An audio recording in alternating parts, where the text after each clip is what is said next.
masusolusyonan ang korupsyon sa Pilipinas. Lalo pang tumindi ang korupsyon sa bansa. Ang korupsyon po ay hindi titigil sa ating bansa. Sa bawat pisong ninanakaw ng tiwaling opisyal, isang pamilya o isang bata ang nawawala ng kinabukasan.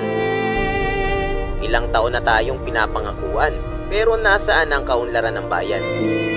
Sa politika marami ang nangangako, pero ilan lang ang tumutupad.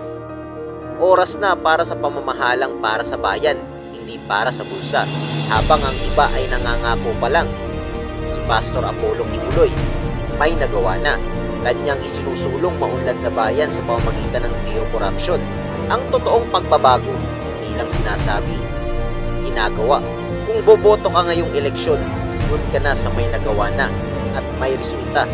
Kay Pastor Apollo C. Kibuloy, ayusin natin ang Pilipinas. Huwag